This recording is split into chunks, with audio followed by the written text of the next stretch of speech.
Gangguan kepada pengeluaran, stok dan logistik era wabak COVID-19 yang ditambah teruk oleh perang di Ukraine telah melonjakkan kadar inflasi dunia ke antara paras tertinggi sejak 40 tahun lalu.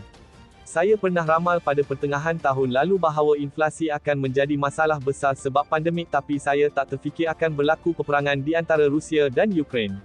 Keadaan hari ini adalah keadaan amat luar biasa.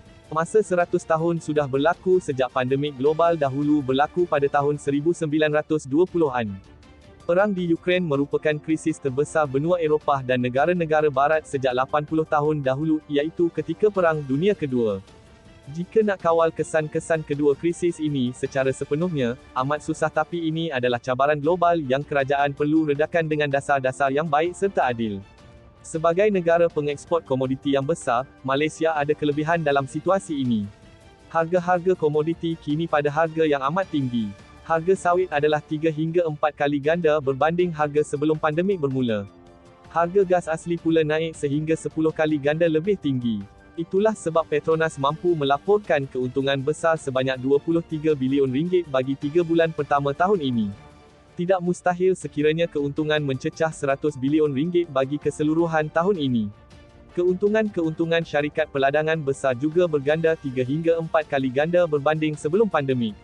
Begitu juga dengan sektor pembuatan elektronik yang sedang berkembang pesat dengan permintaan dunia yang tinggi. Kita terkesan dari satu sudut, tetapi kita juga penerima manfaat dari kedua-dua krisis ini dari segi pendapatan susulan harga global komoditi yang mencecah paras tertinggi. Sebab itu, ia adalah adil dan patut bahawa kerajaan mengenakan cukai yang lebih ke atas sektor-sektor ini di samping memastikan sektor-sektor ini diberi perhatian khusus supaya mereka dapat memanfaatkan sepenuhnya keadaan harga yang tinggi ini. Erti kata lain, kita memudahkan sektor-sektor ini meningkatkan pengeluaran, tetapi kerajaan ambil sebahagian durian runtuh untuk membantu sektor-sektor lain yang terjejas serta untuk meredakan cabaran inflasi ketika ini. Dana yang lebih boleh digunakan untuk memberi lebih bantuan tunai kepada rakyat paling terjejas dengan kenaikan harga. Program pertanian dan penanaman makanan berskala amat besar boleh dimulakan dengan kerjasama kerajaan-kerajaan negeri supaya kita kurang bergantung kepada import.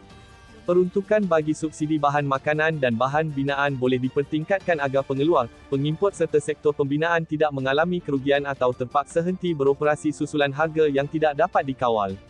Skim pinjaman mudah dengan jaminan kerajaan berskala lebih besar boleh disediakan bagi perniagaan-perniagaan yang sedang mengalami masalah.